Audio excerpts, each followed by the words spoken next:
Interpretation নিয়ে কিন্তু অনেক কিছু আছে, আমি বলছি না এটা সঠিক বা ভুল, কিন্তু ওনাদের ইন্টারপ্রিটেশন হচ্ছে এটা হবে না। রাজনৈতিক দলগুলি ভোটাররা ম্যানিফেস্টো পড়েন বলে বিশ্বাস করেন না, অথবা দেরিতে দিয়েছেন যাতে আমরা পড়লে না বুঝি।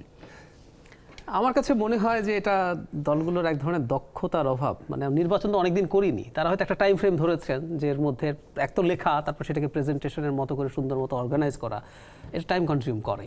তো আমি ধারণা করি যে তারা যে সময়ে দিতে পারবেন ভেবেছেন তার মধ্যে এটা শেষ হয়। 12 ফেব্রুয়ারি নির্বাচনের তারিখ কিন্তু অনেক আগে ঘোষিত হয়েছে। একদম, তাহলে তারা কিন্তু এই যে কাজটা করতে কত সময় লাগবে, মানে বহুদিন পর মনোযোগ দিয়ে ম্যানিফেস্টো করা হয়েছে, এর আগে তো আসলে বহুদিন এই ঘটনা ঘটেনি। আমি ধারণা করি এটা এই কারণেই হয়ে থাকতে পারে, শতভাগ নিশ্চিত না হলেও বলছি। কিন্তু ম্যানিফেস্টোর আবার আরেকটা কথা যেটা বললেন, মানে বাংলাদেশের এই নির্বাচনটা আসলে ম্যানিফেস্টো ভিত্তিক হচ্ছে না। আমরা এটা আমাদের জন্য নাগরিক হিসেবে আমরা যে দলের সমর্থন করি না করি, ভোট দেই বা অ্যাক্টিভলি পলিটিক্স করি, আমরা আসলে দেখতে চাই একটা দেশের নির্বাচন হবে ম্যানিফেস্টোকে ভিত্তি করে, মানে জনগণের জন্য দলগুলো কি করতে চায়। কিন্তু সারপ্রাইজিংলি আমরা বেশ কিছু ইডিওলজিক্যাল ডিবেটে ঢুকে গেছি। আবার এটাকে আমি ছোট করে দেখছি না। যেমন ধরুন, মার্দিয়া যেভাবে বলছেন যে একজন নারী জামাতের আমির না হলে কি বা আসলো গেল, প্রধানমন্ত্রী হওয়া যাবে না, এটা তো বলা নেই, প্রধানমন্ত্রীর অধীনে ছিলেন। আমি পাল্টা একটা প্রশ্ন মার্দিয়াকে করতে পারি, সেটা হলো আমির এটা বলার দু একদিন পরে জামাতের নারী শাখার সদস্যরা কোরআনের রেফারেন্স দিয়ে বলছেন, কোরআনে ইন্টারপ্রিটেশন নিয়ে কিন্তু অনেক কিছু আছে, আমি বলছি না এটা সঠিক বা ভুল, কিন্তু ওনাদের ইন্টারপ্রিটেশন হচ্ছে এটা হবে না, এবং এটা মেনে নিয়ে তারা করছেন।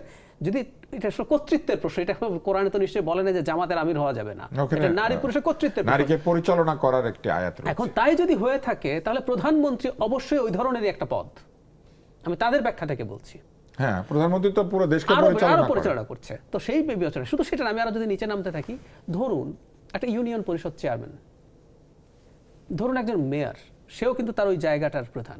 ইভেন একজন এমপি যিনি ইলেক্টেড হচ্ছেন, তারও এক ধরনের নেতৃত্বের অবস্থান কিন্তু ওটা। তো আমি জানি না এটাকে কোন জায়গায় কতটুকু নিয়ে যাওয়া যাবে, কিন্তু আমি বলছি এই ইস্যুটাকে আমরা ছোট করে দেখব না, কারণ এটার সাথে নারীর ভবিষ্যৎটা কোন জায়গায়। এটা একজন নারী ওই জায়গায় যাবে, আমেরিকার মতো দেশে একজন নারী এখনো প্রেসিডেন্ট হন নাই, কিন্তু অন্তত ওখানে বার নাই।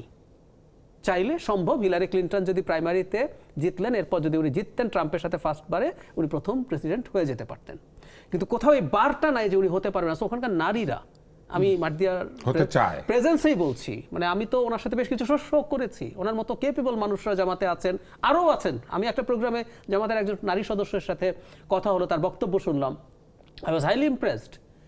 এই কারণে আমার মনে হয়েছে যে না, তাদের এই জায়গা বা অন্য রানীরা বা অন্য নাগরিকদেরও এই ব্যাপারটা তো দেখার দরকার আছে, যে এই দলটা যদি আমি তাকে ক্ষমতায় পাঠাই, সে কিছু পপুলার কথা বলছে, এগুলো আমার জীবনের যেমন জন্য প্রয়োজন, মিড এবং লং টার্মে আমার দেশটাকে তারা কোথায় নিয়ে যেতে পারে, সেই ব্যাপারটাও তো মানুষের বোঝা দরকার আছে।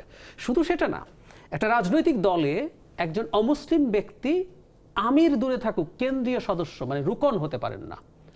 ওনারা একটা গোজামিল দিয়েছেন, আমি শব্দটাকে গোজামিলই বলছি। সহযোগী সদস্য বলে একটা সদস্য আছে, সেটাও মুসলিমরা হতে পারেন, কিন্তু আপনি দেখবেন কনস্টিটিউশন যদি পড়েন, তাদের আমির নির্বাচন, তারপরে তাদের এই যে কেন্দ্রীয় কর্ম পরিষদ নির্বাচন যা আছে সব রুকনদের হাতে, এবং রুকন হওয়ার জন্য এক নম্বর শর্ত হচ্ছে আপনাকে শুধু মুসলিম না, পারফর্মিং মুসলিম হতে হবে। সো একটা দেশে একটা রাজনৈতিক দলকে অপারেট করতে পারে, এটা কিন্তু ধর্মীয় সংগঠন না।